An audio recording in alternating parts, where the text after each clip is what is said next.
Hello. I missed you guys. One godless woman. No politics today. I was thinking the other day about how I was a slave under Islam. And I was enslaved by this ideology.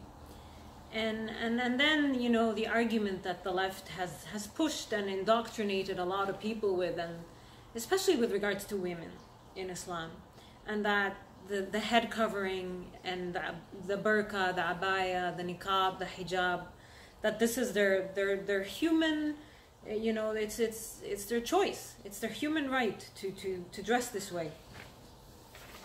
But the argument that I have actually goes against it, because slavery is outlawed, is it not? And when the gut reaction, I always say follow your gut instinct.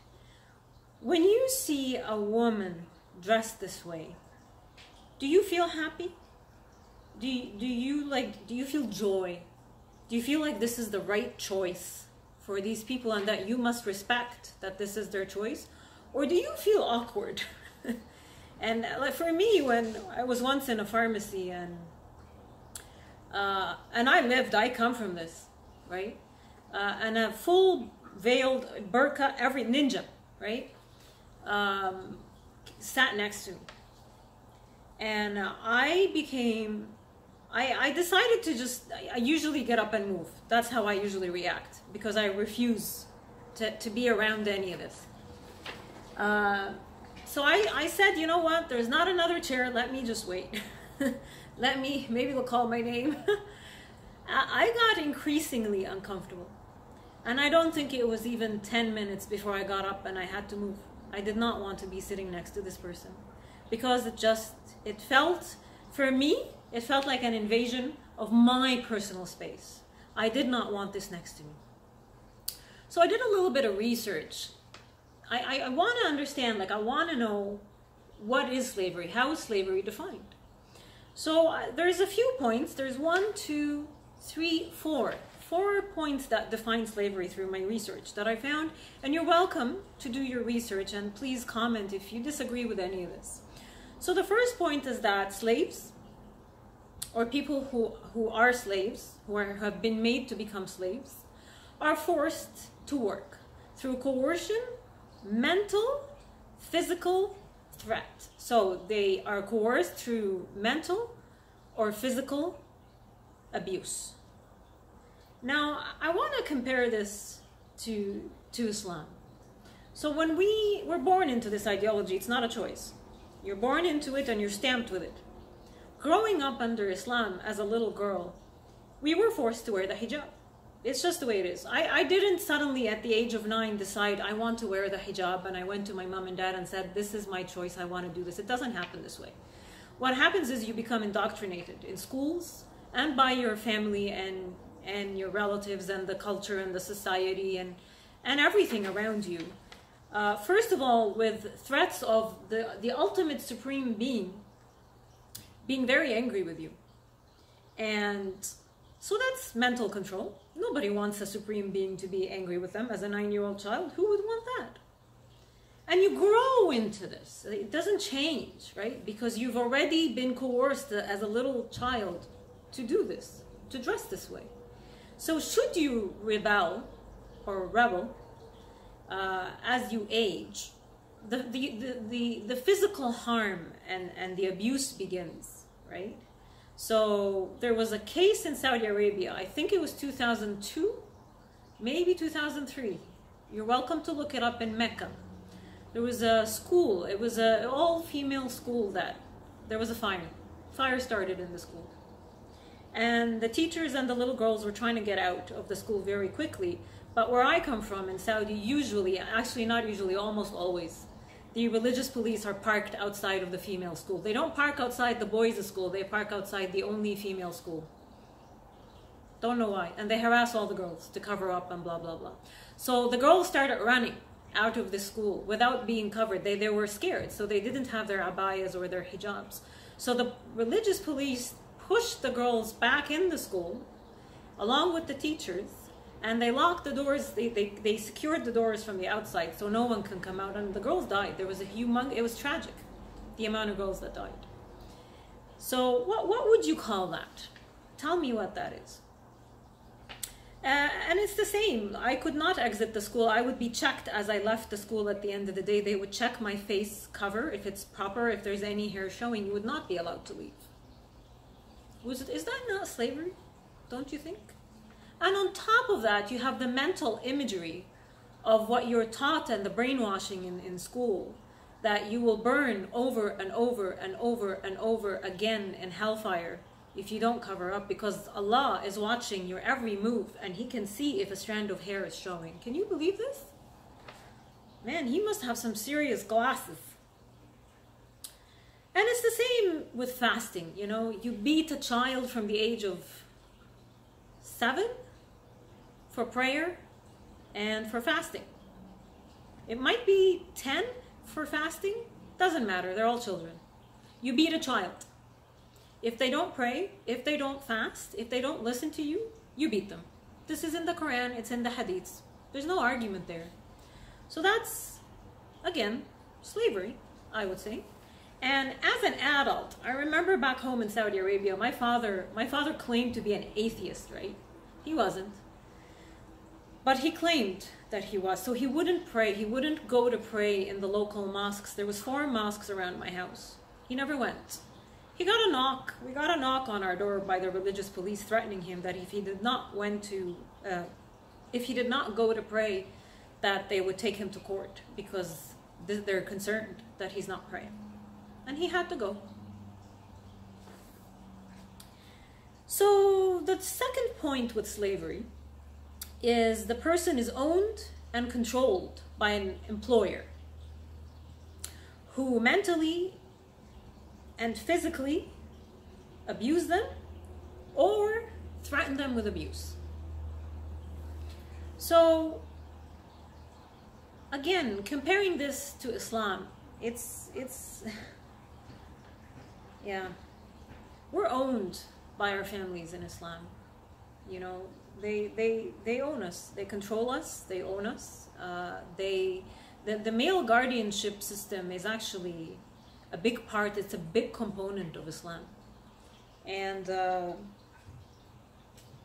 if you don't listen to like for me, let me talk about me. When I was in Saudi Arabia, every time I got in trouble with religious police, because my family was unable to control me as much as they did, like I could not drive, but that's not my family, that's just the law of the land. Back then, now women can drive. I couldn't drive, I couldn't leave the house without my father's permission, and oh wow, if I ever did do that, it would be the end of me. You know, when I started to get in trouble for whatever reason, and it's so easy to get in trouble with religious police, your existence is a problem for them. So every other sentence would be, if you continue to behave this way, we are going to throw you to the religious police.